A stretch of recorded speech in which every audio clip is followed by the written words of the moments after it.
건 인사권자로서 책임을 다한 것이라고 설명했습니다. 이로써 이 후보자는 이진수 교육부 장관 후보자, 강선우 여가부 장관 후보자에 이어 이재명 정부 출범 이후 세 번째 낙마 사례가 됐습니다. 국민의힘은 국민 눈높이에 맞지 않은 후보를 지명한 책임은 전적으로 대통령에게 있다며 대국민 사과와 청와대 인사검증 라인에 대한 책임 있는 조치를 촉구했습니다. 더불어민주당은 더 엄격하고 공정한 인사기준 마련을 위해 정부와 함께 고민하겠다는 입장을 밝혔습니다. MBC 뉴스 윤수찬입니다. 지명과 동시에 과거 내란 옹호 전력이 불거져 논란이 된 이 후보자는 인턴 직원 갑질 의혹과 아들의 명문대 입학 의혹, 아파트 부정 청약 의혹 등 국민 정서상 민감한 의혹들이 잇따르면서 결국 여론의 역풍을 넘지 못했습니다. 청와대는 대통령의 통합 인사 기조는 흔들림 없이 계속될 거라고 설명했습니다. 김재경 기자가 보도합니다. 지명과 동시에 파격적이라는 평가를 받았던 이해운 후보자 지명. 시작부터 거센 역풍을 맞았습니다. 과거 12.3 내란 옹호 행위가 초반부터 발목을 잡은 겁니다. 다른 의혹들 역시 일반인의 눈높이를 한참 벗어나 있었습니다. 인턴 직원 갑질 의혹. 너 뭐 가이드 한다냐?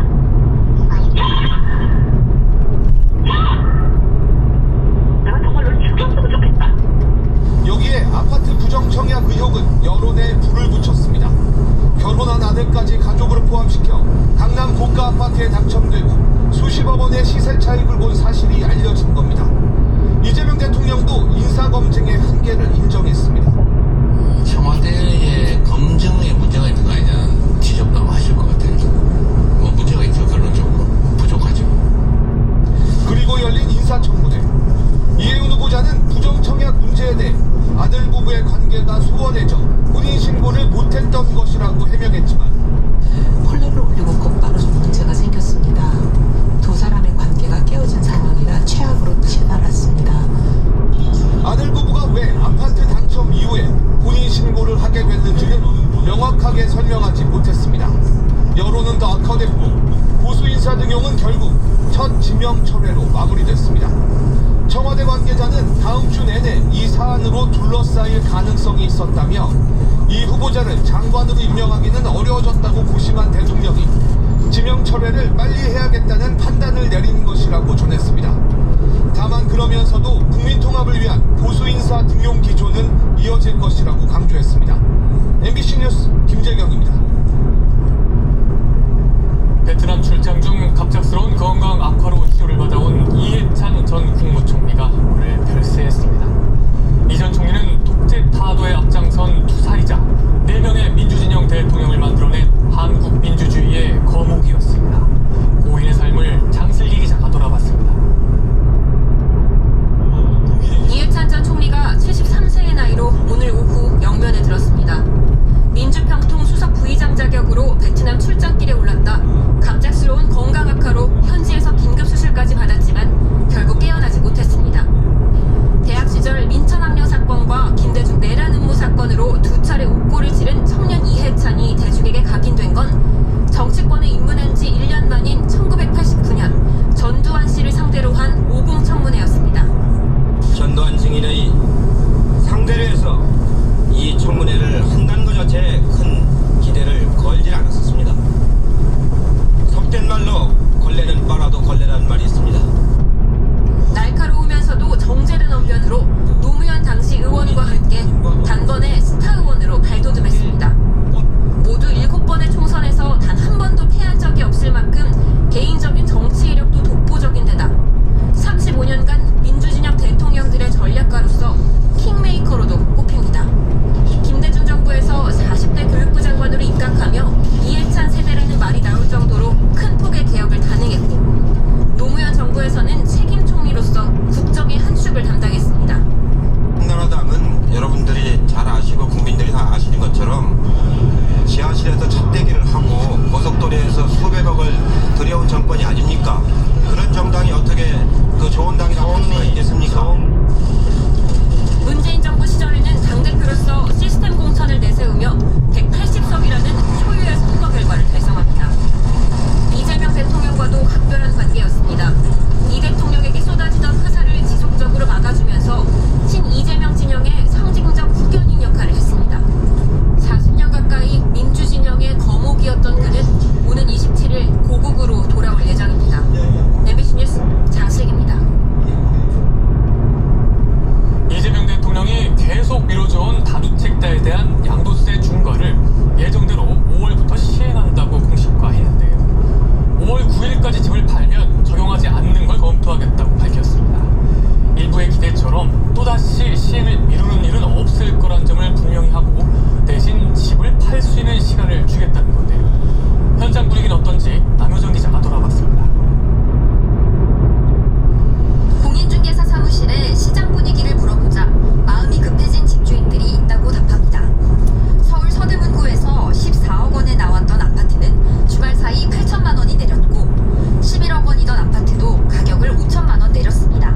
시에도 노인은 속옷 차림에 담요를 간신히 걸쳤습니다. 국토안보부는 성범죄자 체포작전이라고 했지만 노인은 범죄 이력조차 없는 시민권자였습니다. My son grabbed my ID, showed it to them. They just said, okay, you're good. This isn't sorry or anything.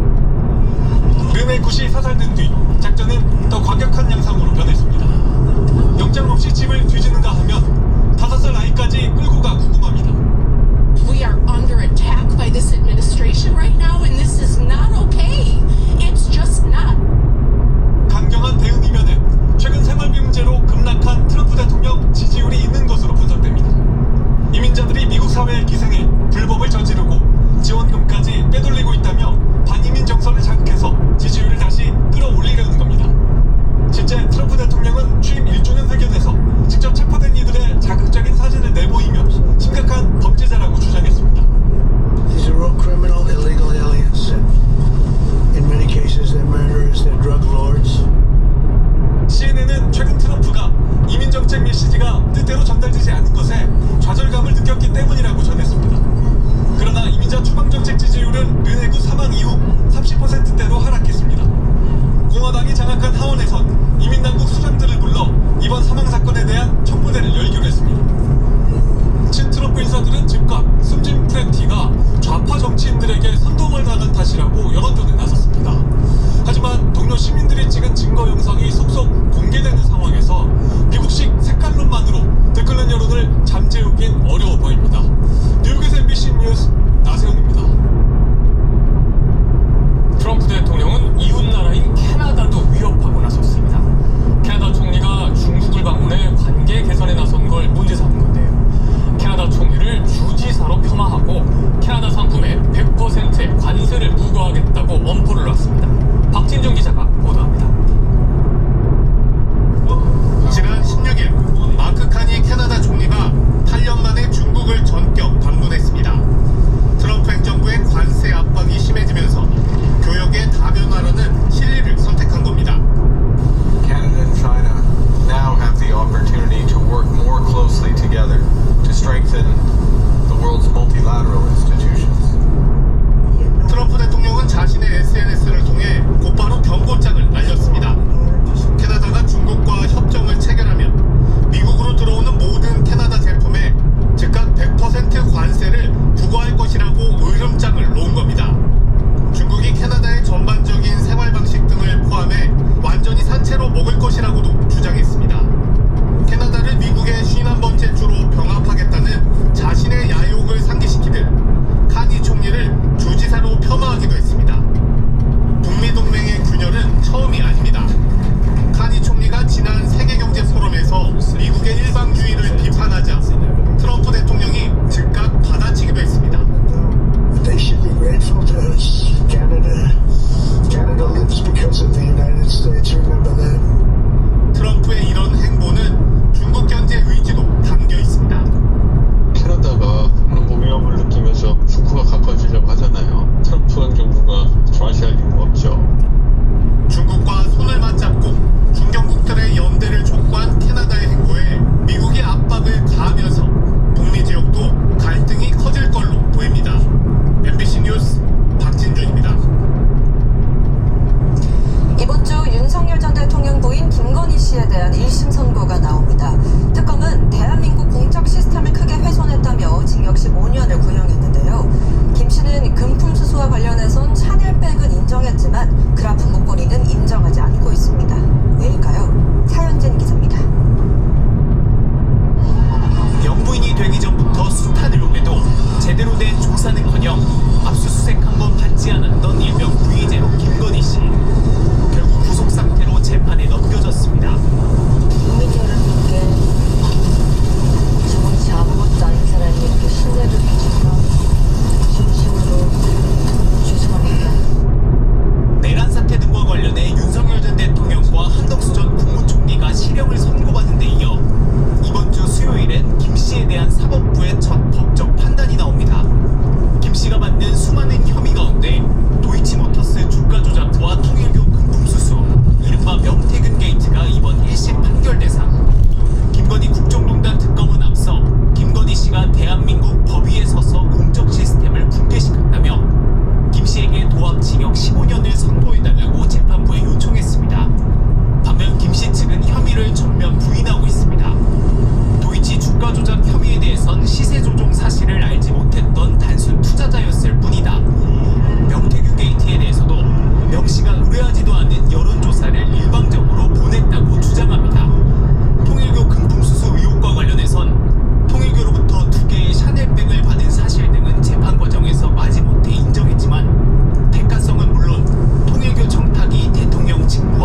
예정된 지방선거를 치르기 위해선 지금이 합당의 적기라고 설명했습니다. 조국혁신당이 어제 긴급 의원총회를 열고 합당 관련 공식 절차를 발표를 했는데 조국혁신당의 독자적 정치적 DNA는 보존돼야 하는 물론이고 확대해져야 한다.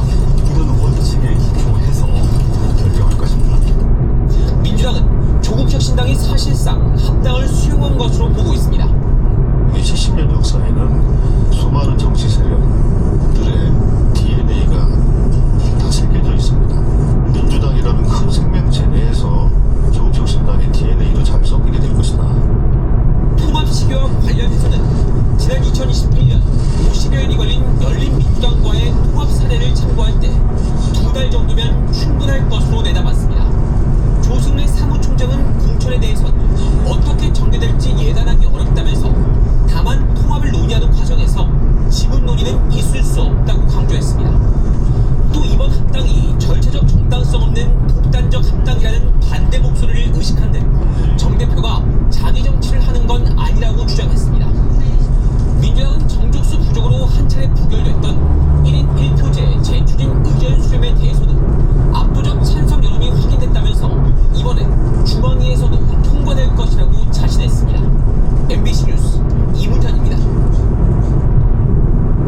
중일 갈등 속에 일본 도쿄의 한 공원에 살던 쌍둥이 자이언트 판다가 이틀 뒤면 중국으로 돌아갑니다. 일반인들에겐 오늘이 일본에서 판다를 볼 수 있는 마지막 날이었는데요. 4,000명이 넘는 관람객이 몰렸습니다. 도쿄에서 신지영 특파원이 보도합니다. 사육장 앞을 가득 채운 사람들. 쌍둥이 자이언트 판다 샤오샤오와 레이레이에게 마지막 인사를 건네기 위해 모인 사람들입니다.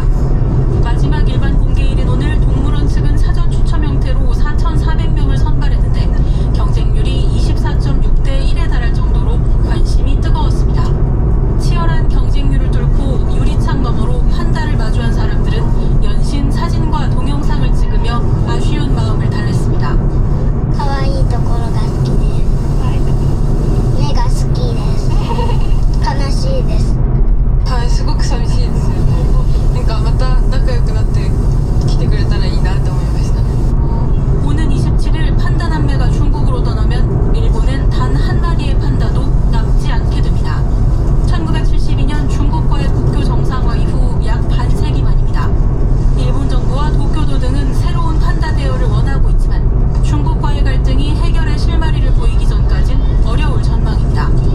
중국 외교부 대변인은 지난 21일 브리핑에서 일본과의 판다 대여 협정을 연장할 계획이 있느냐는 기자의 질문에 중국의 판다를 보러 오라고 답하며 가능성이 희박함을 시사했습니다.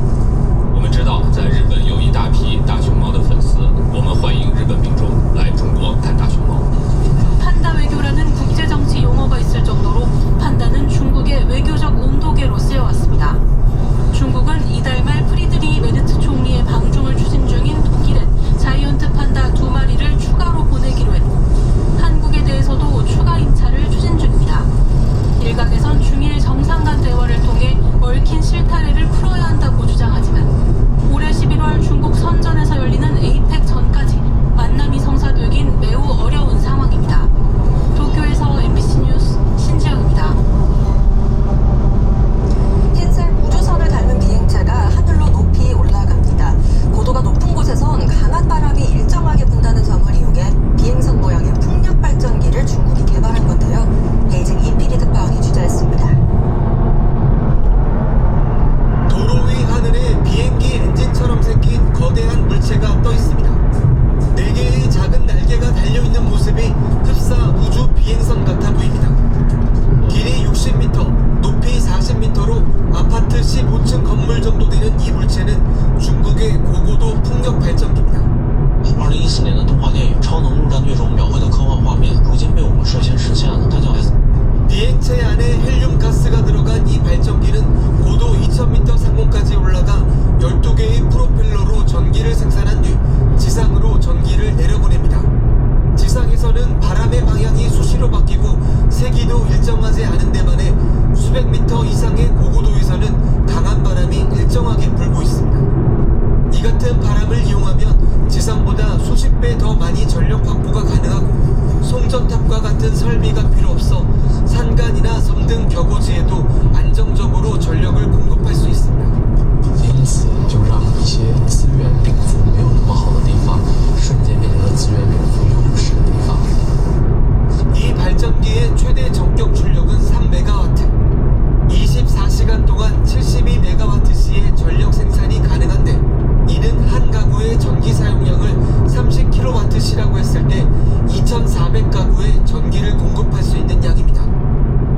업체는 앞으로 대류 활동이 거의 없는 지상 10km 높이의 성층권까지